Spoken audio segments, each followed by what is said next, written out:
Hello बच्चों, कैसे हो आप सभी लोग। आज की वर्कशीट जो है 42 साइंस क्लास 10th है हिंदी मीडियम में। कार्बन तथा इसके यौगिक, इसके कुछ महत्वपूर्ण प्रश्न है। ये पूरा चैप्टर जो हमने उससे ऊपर रिवीजन वर्कशीट है। ये बच्चे पहले आप थोड़ा खुद करिएगा ट्राई, उसके बाद आप आंसर को मैच कीजिएगा और हर क्वेश्चन को हम एक्सप्लेन करते हुए चलेंगे, सबको समझाते हुए। वस्तुनिष्ठ प्रश्न एक एक नंबर में आते हैं, छोटे छोटे प्रश्न, ऑब्जेक्टिव टाइप के प्रश्न है ये। किसी कार्बनिक यौगिक में जो समजातीय श्रेणी थी, होमोलोगस, याद है होमोलोगस सीरीज, इसमें दो एक साथ कंसेक्यूटिव अगर मेंबर होंगे उसके, तो उनका आणविक सूत्र का अंतर क्या होता है। तो हमने बताया था एक कार्बन और 2 हाइड्रोजन का अंतर होता है। तो इसमें क्या आंसर होगा, ए ऑप्शन होगा। ठीक है, अगला प्रश्न है प्रश्न नंबर 2।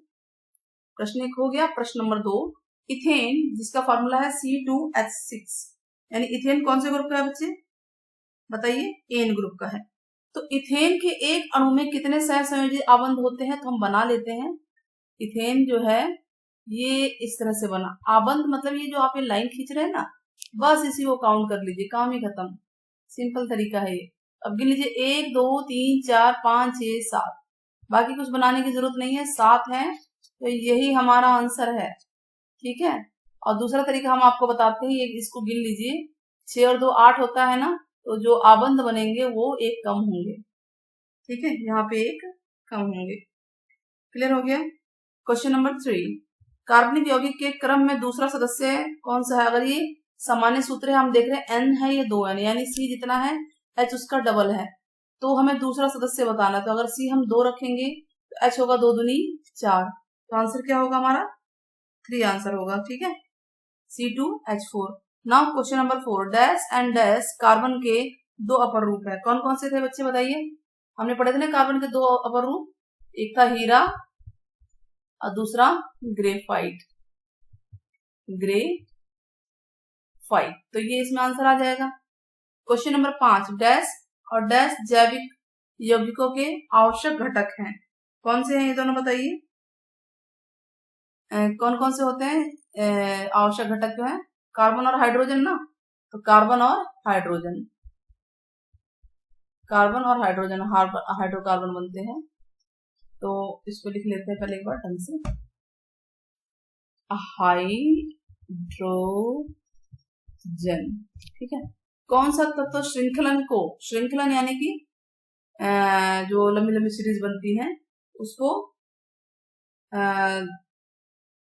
सबसे अधिक दर्शाता है, यानी लंबी लंबी चेन कौन बनाता है, कौन सा तत्व है ऐसा और क्यों है। तो इसका आंसर हम क्वेश्चन नंबर 6 का आंसर, क्वेश्चन नंबर 6 का आंसर ये है, कार्बन वो तत्व है जो श्रृंखलन को सबसे अधिक दर्शाता है, लंबी लंबी चेनें बना सकता है। ठीक है, खुद के साथ भी जुड़कर, हाइड्रोजन वगैरह के साथ भी जुड़कर लंबी चेनें बना लेता है। कार्बन का एक परमाणु, क्योंकि इसका गुण है 4 अन्य का जुड़ जाते हैं, लंबी लंबी श्रृंखला या शाखाएं बना सकता है और इसका आकार भी छोटा होता है।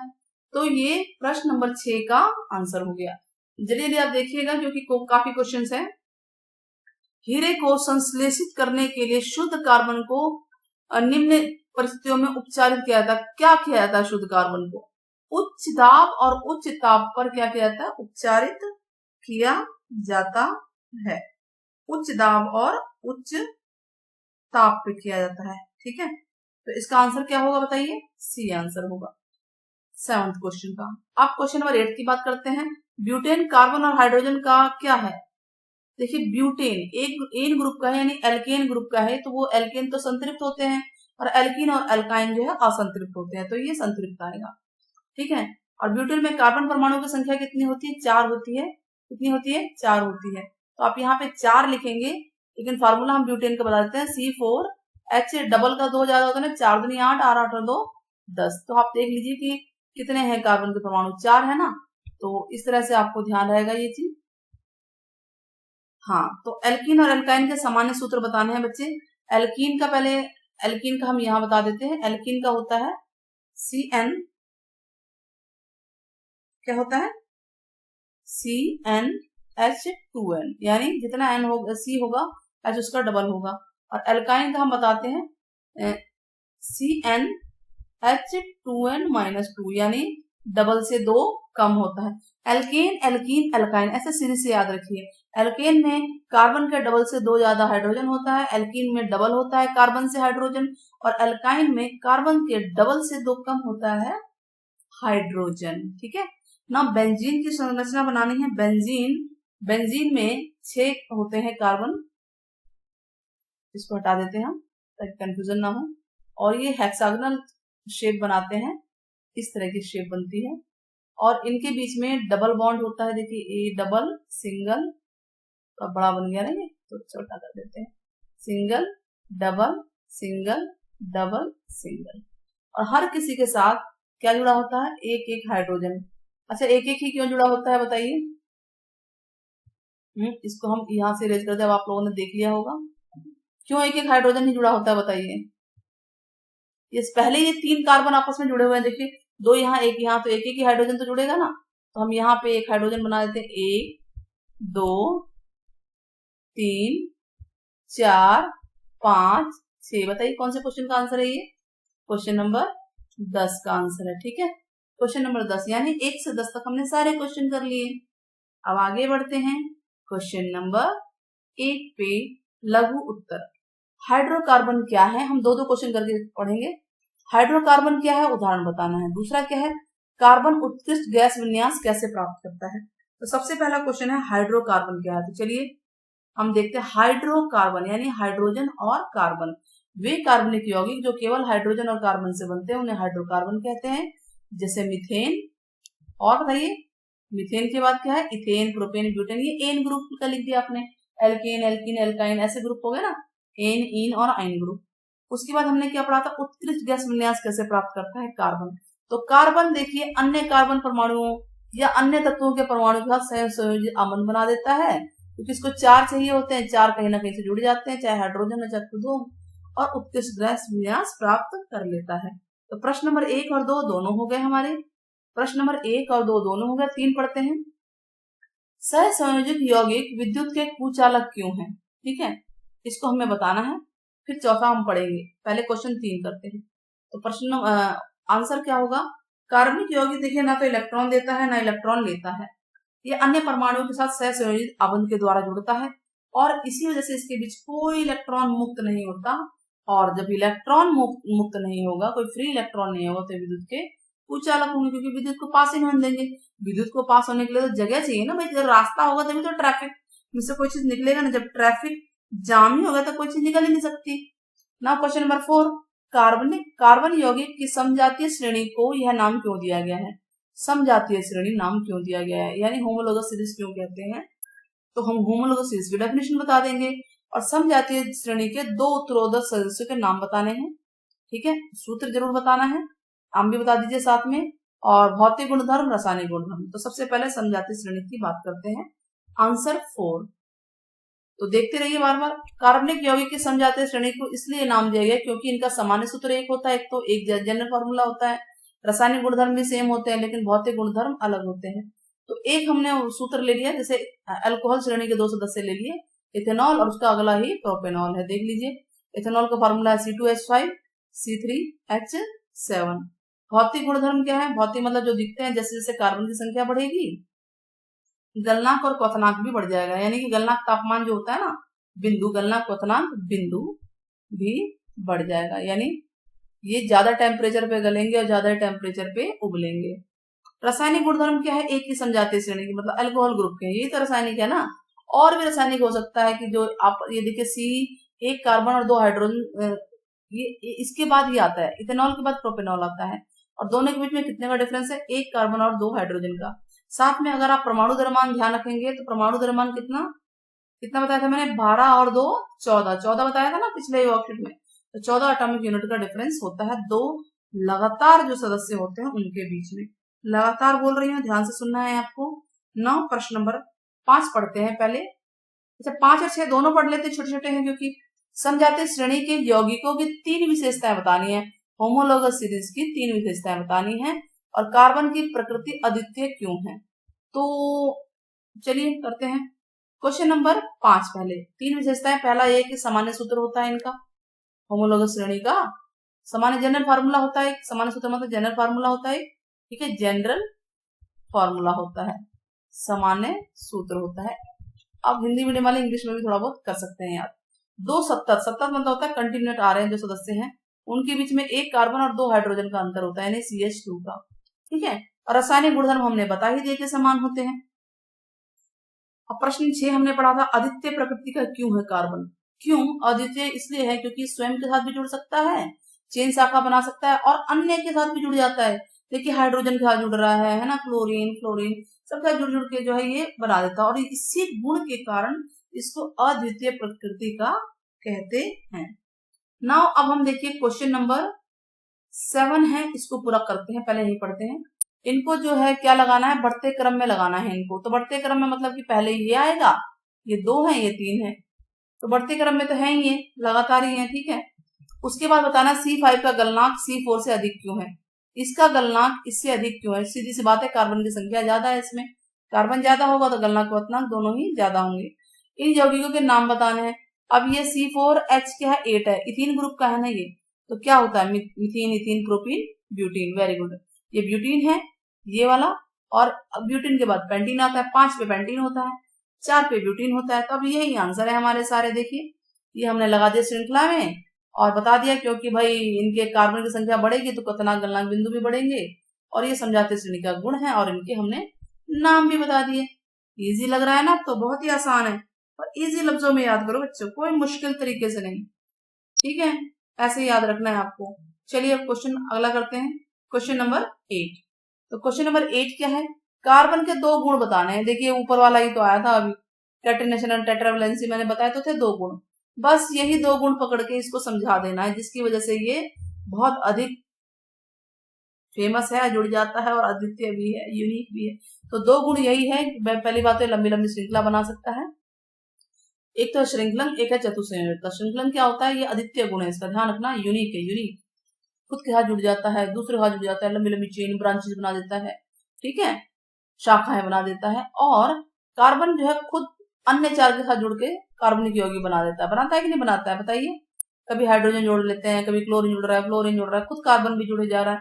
तो ये जो 2 गुण है ये इसके बहुत ज्यादा इंपॉर्टेंट है, जिसकी वजह से यूनिक भी है और जिसकी वजह से वर्साटाइल नेचर का भी है। वर्साटाइल मतलब कि पाया जाता है अधिक मात्रा में। देखिए कार्बन वैसे तो नेचर में बहुत कम है, बट फिर भी बहुत ज्यादा हर चीज में कार्बन है। देख लीजिए आप, जो भी चीज जलती है, सीधी सी बात बता रहे हैं आपको, जो भी चीज जल सकती है उसमें कार्बन होता ही है ना। आप सोचिए जो भी आप नेचर में आसपास देख रहे हैं, कागज से लेकर इंसान से लेकर जो भी जल रहा है, क्योंकि कार्बन डाइऑक्साइड गैस निकलती है, कार्बन तो निकला ना। ऐसे ही बहुत सारी चीजों में कार्बन पाया जाता है, इसके ये जो गुण है इसी वजह से। अब यह लॉन्ग आंसर करते हैं, दीर्घ उत्तर वाले प्रश्न करते हैं। सहसंयोजी आबंध क्या होते हैं, इसके बारे में इसकी डेफिनेशन लिखनी है, और कार्बन कुछ तत्वों के साथ जुड़कर सहसंयोजी आबंध बनाता है, उन तत्वों के नाम बता देने हैं। ये ए पार्ट है, फुलेरिन क्या है, ये बी पार्ट है, और तीसरा क्या है, कार्बन के अन्य अपरूप से कैसे भिन्न है। इसका मतलब फुलेरिन अपरूप है, किसका अपर रूप है, यानी बी पार्ट। अगर सी पार्ट देखे तो वो तो बी का आंसर बन गया है ना। कई बार तो क्वेश्चन के अंदर ही आंसर होते हैं बच्चे, ढूंढने की जरूरत है। तो चलिए पहले क्वेश्चन का आंसर करते हैं। पहले क्वेश्चन का आंसर क्या है कि सहसंयोजी आबंध क्या होते हैं, ये था ना।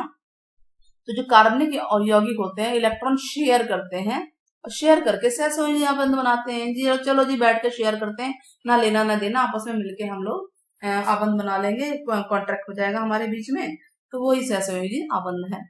अच्छा किस किस के साथ संयोजन कर सकता है कार्बन, खुद के साथ पहली बात तो, दूसरा हाइड्रोजन के साथ, हम पढ़ तो रहे इतने सारे मीथेन इथेन प्रोपेन, हाइड्रोजन के साथ, खुद के साथ, ऑक्सीजन के साथ, नाइट्रोजन सल्फर क्लोरीन, इनके साथ जुड़ के सहसंयोजी आबंध बना लेता है। ये बनाता है ना, फंक्शनल ग्रुप में हमने पढ़ा था, फंक्शनल ग्रुप याद है ना आपको? Yes very good. उसके बाद क्या, फुलेरिन क्या है, फुलेरिन भाई कार्बन का अपर रूप है, जो कि सी में ही आंसर दिया हुआ है। ठीक है, अगले पार्ट में दिया हुआ कार्बन का अपर रूप है, और कार्बन के परमाणु के साथ जुड़ के फुटबॉल की तरह ढांचा यानी कि स्फेरॉइड स्ट्रक्चर बनाता है। इसको आप इंग्लिश में बोलते हैं स्फेरॉइड स्ट्रक्चर, ढांचा बनाता है। ठीक है, तो ये होता है, ये टी है। अब आगे क्वेश्चन क्या पूछा था, कार्बन के 2 और अपर रूप बताइए। ठीक है, अपर रूप एक तो हीरा, एक ग्रेफाइट, तीसरा तो फ्लोरीन था ना। तो हीरा कैसा स्ट्रक्चर होता है, टेट्राहेड्रल। टेट्राहेड्रल क्या होता है बच्चा, एक जो इसके कार्बन होते हैं ना वो 4 जुड़े होते हैं, चतुष्फलक टाइप के बनाते हैं ये, और डायमंड की शेप, जो डायमंड है ना जो, वो देखिए इसी वजह से चमकता है, और उसका कोई इलेक्ट्रॉन फ्री नहीं होता है। ग्रेफाइट बल्कि हेक्सागोनल बनाता है। हेक्सागोनल कैसा होता है, ये ऐसे जुड़ते रहेंगे, इसी ध्यान रखिएगा, ये ऐसे ही जुड़ते रहेंगे। और ये हेक्सागोनल यानी कि जो 6 कार्बन होते हैं, देखिए ऐसे 6 कार्बन, स्लिपरी भी होता है थोड़ा, देखना फिसलनदार होता है ये। तो इस तरह का ये स्ट्रक्चर बनता है। अगर देखा जाए तो हमने पिछली बार कराया भी था, और आप देख लेना उसको। तो ये ग्रेफाइट का है, ठीक है। अब ये कह रहा है फुलेरिन उनसे अलग क्यों है। फुलेरिन कार्बन के परमाणु में, मैंने बताया स्फेरॉइड स्ट्रक्चर, गोले जैसे फुटबॉल जैसे स्ट्रक्चर होता है, और रिंग्स के रूप में इसके जो एक दूसरे का रिंग्स के रूप में जुड़े होते हैं कार्बन, है ना, कार्बन के परमाणु। तो इस तरह से ये इनसे अलग है। अब आगे क्या था, ये तो एक क्वेश्चन है अभी, लॉन्ग में हो गया पूरा फिनिश। अब क्या कह रहा है ये, इनके इलेक्ट्रॉन बिंदु संरचना बताइए। चलिए इलेक्ट्रॉन बनाते हैं, H2S F2 H2O, यही है ना। तो हम लिख लेते हैं पहले तो। आंसर क्या है, ये आंसर 2 है, उत्तर 2 है। तो पहला क्या था, H2S F2, यही था ना। तीसरा हमने पढ़ा था H2O। थोड़ा सा नीचे ले लेते हैं इसको, H2O। पहले इनके बना लेते हैं, फिर बाकी देखेंगे। H2S का बनाते हैं हाइड्रोजन सल्फाइड का। तो एक S है और 2 H है, ये ना, एक सल्फर है एक हाइड्रोजन है। सल्फर को लिखते हैं, इसका क्या होता है बताइए एटॉमिक नंबर। इसके आउटर शेल में कितने होते हैं, 1 2 3 4 6 होते हैं। एक यहाँ और एक यहाँ दे देते हैं, क्यों, क्योंकि 2 हाइड्रोजन भी तो जुड़ रहे हैं ना इनके साथ। तो हाइड्रोजन का बनाते हैं, इसके में कितने होते हैं आउटर शेल में, बाहरी कक्ष में 1 होता है और एक ये 2। तो ये जैसे ही ये मिलते हैं सह संयोजित अबंध बनाते हैं, ये तो पूरा 2 हो गया, ये पूरा हो गया, और इसके भी पूरे 8 हो गए, गिन लीजिए। तो ये बन गया इसका इलेक्ट्रॉन डॉट स्ट्रक्चर। अगर इसको कहें तो इस तरह से सिंगल बॉन्ड बना है HSH के रूप में। क्लियर हो गया। अब फ्लोरीन के बारे में बात करते हैं। फ्लोरीन F2 है ना, F और F, यही है। तो चलिए फ्लोरीन के बनाते हैं। इलेक्ट्रॉन 1 2 3 4 5 6 7। अच्छा इसमें भी 1 2 3 4 5 6 7। अच्छा ये आपस में जो सह संयोजी जुड़ गया, ये देखिए ये सह संयोजी जुड़ गया, जब ये पूरा हो गया इसका, यानी कि इसका पूरा कक्ष हो गया, तो ठीक वैसे ही ये वाला भी पूरा हो गया, ये बन गया इलेक्ट्रॉन डॉट, यानी इनके बीच में भी सिंगल बॉन्ड है FF का। आगे बढ़ जाए, H2O का ले लेते हैं। H2O यानी O बीच में होगा और हाइड्रोजन दोनों एक साइड में होंगे। तो हम ऑक्सीजन का बनाते हैं। ऑक्सीजन में कितने होते हैं बाहर, 1 2 3 4 और बताइए 5 6। इसको 2 और चाहिए, तो 2 इसलिए चाहिए, तो एक हाइड्रोजन से ले लेगा, एक इस वाले हाइड्रोजन से ले लेगा, एक इससे ले लेगा। तो ये तो हो गया पूरा, अपने में पूरा हो गया ना। और हाइड्रोजन भी तो हो गया पूरा, देखिए 2, ये देखिए पूरा हो गया। ये ऑक्सीजन के बीच में नहीं घुसा देना इसको, इसको हम ऐसे बनाएंगे, ठीक है, समझ में आ गया। ये हमने इसको बना दिया इसका, अरे इसका स्ट्रक्चर आपको यही बताना है। फिनिश हो गया। इसके बाद क्या था, चलिए देखते हैं ऊपर। 2 3 हो गए हमारे हैं, 1 2 3, बाकी 2 बच गए CH4 और CO2। CH4 तो हमने कई बार बना रखा है, CH4 और CO2 पहले मैं लिख लेती हूँ इसे, वरना फिर हम लोग को ऊपर फिर से जाना पड़ेगा। CH4 CO2। तो CH4 तो बड़ा आसान है बच्चे, एक कार्बन देखिए इसके हाथ 4 होते हैं, 4 ही तो होते हैं ना इलेक्ट्रॉन इसके बाहरी कक्ष में, और हाइड्रोजन उनके पास कितने होते हैं, 1 होते हैं, ठीक है, ये 1 बन गया और 1, ठीक। अब तो ये तो पूरा नहीं हुआ, अब क्या करें, ठीक है, तो और 2 और चाहिए इसको, तो 6 ही हुए भी तो हम क्या करेंगे, 2 हाइड्रोजन और बना लेंगे, ठीक है। तो एक यहां से इसका हो गया, एक यहां से हो गया। तो अब हम ये देख रहे हैं कि कार्बन के तो पूरे 8 हो गए ना, गिन लीजिए बाहरी कक्ष में, इसके भी पूरे 2 हो गए, इसके भी 2 हो गए, और ये इसका भी 2 हो गया, और इसका भी बाहरी कक्ष में 2 हो गए, पूरे इलेक्ट्रॉन हो गए सबके, सबका बैलेंस हो गया, ठीक है, समझ में आया कि नहीं आया। चलिए अब आगे बढ़ते हैं। कार्बन और ऑक्सीजन का है, तो कार्बन बीच में रखते हैं, ऑक्सीजन साइड में होगा। कितने हैं कार्बन के, 1 2 3 4 परमाणु, और ऑक्सीजन का कितना होता है, चलिए 1 2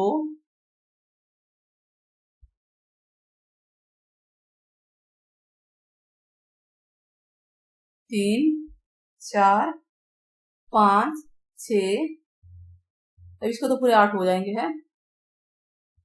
अब ये अगर हमने ऐसे बना दिया कार्बन का तो ये तो पूरा ही नहीं होगा, तो इसका मतलब हमें कहाँ रखना पड़ेगा, इसे इसे यहाँ रखना पड़ेगा, है कि नहीं। तो अब ये इस ऑक्सीजन में तो 8 हो गए, कार्बन के 4 हुए हैं अभी और 2 6 हुए हैं ना। तो अब हम क्या करेंगे, इसके फिर से बनाएंगे यहाँ पे 1 2, इसका भी तो पूरा करें ना, 3 4 5 6, ठीक है। तो थोड़ा सा ऊपर नीचे किया हमने, कोई बात नहीं, बट आप ये गिन लीजिए कि इसके 8 हो गए आउटर शेल में, बाहरी कक्ष में, और कार्बन के भी 8 हो गए। चेक कीजिए, देखिए 4 तो खुद के थे, 4 उसने ऑक्सीजन से ले लिए, 2 इधर वाले ऑक्सीजन से, 2 उधर वाले से, और इस ऑक्सीजन के भी पूरे 8 हो गए, देखिए 2 2 ले लिए। तो अगर हम देखें तो ये क्या हुआ, ये हुआ तो कुछ डबल बॉन्ड जैसा ही है ना।